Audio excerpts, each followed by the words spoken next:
भाइयों एवं कृषि के छात्रों, आज मैं आपको वेदर और क्लाइमेट में थोड़ा सा क्या फ़र्क होता है ये बताऊंगा। कि क्लाइमेट, जिसे हम हिंदी में जलवायु कहते हैं, वो कई सालों का जो वायुमंडलीय तत्व है, तो उनका कई सालों का एवरेज लेके और उसको हम उस एवरेज को हम जलवायु नाम देते हैं।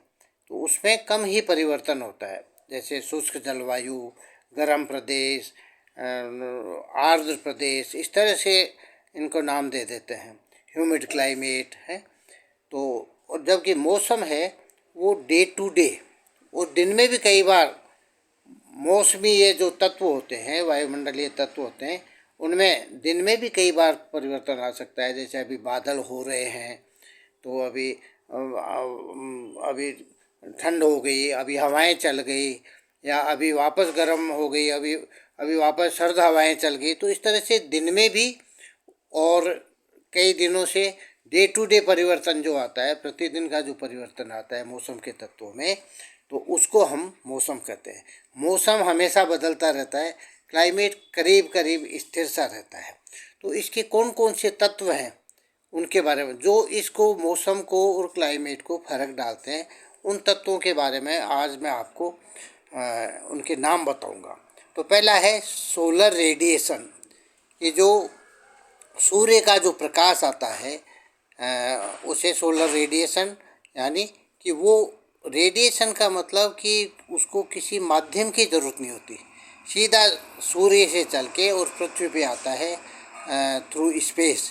तो उसमें कोई मीडियम नहीं होता। तो सोलर रेडिएशन पहला जो तत्व है। फिर है उसके कारण से फिर टेम्परेचर बनता है। तो टेम्परेचर, तापक्रम, ये दूसरा तत्व है।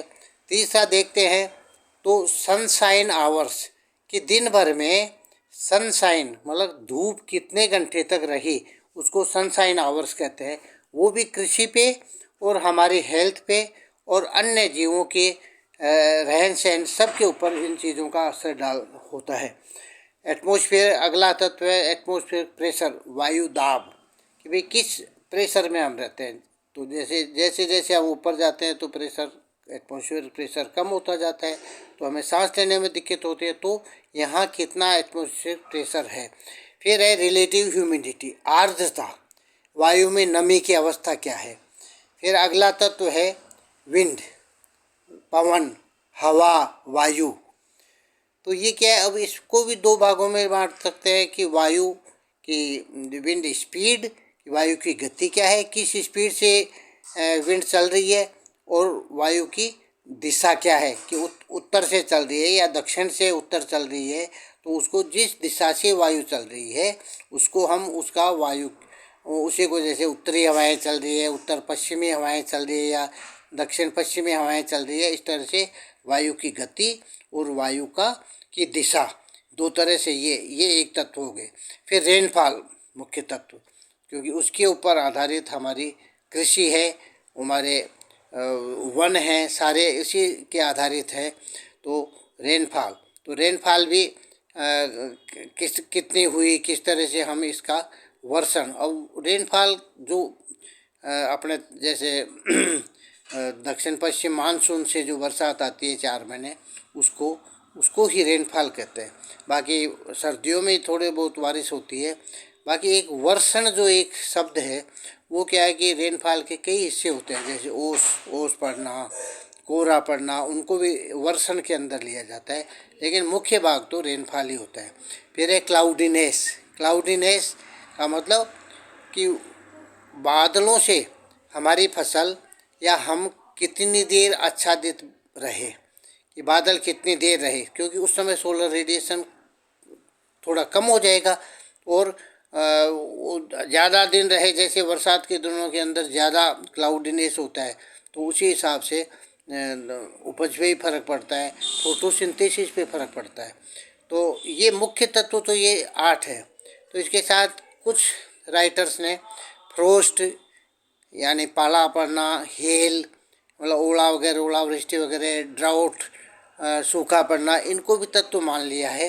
लेकिन मुख्य तत्व ये मौसम के या क्लाइमेट के जलवायु के ये मुख्य तत्व ये 8 है।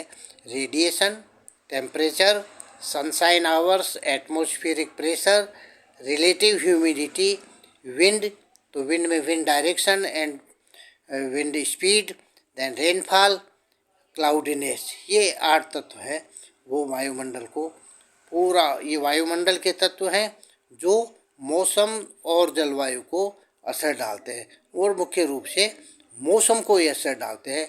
और मौसम हमारे सबके जीवन पे, चाहे वो प्लांट लाइफ हो, चाहे एनिमल लाइफ हो, चाहे जीव जंतु और सोइल के अंदर जो रहने वाले माइक्रोब्स की लाइफ हो, सब पे मौसम का असर होता है।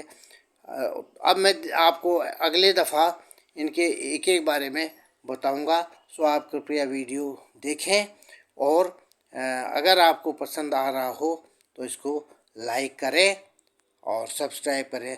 Thank you very much.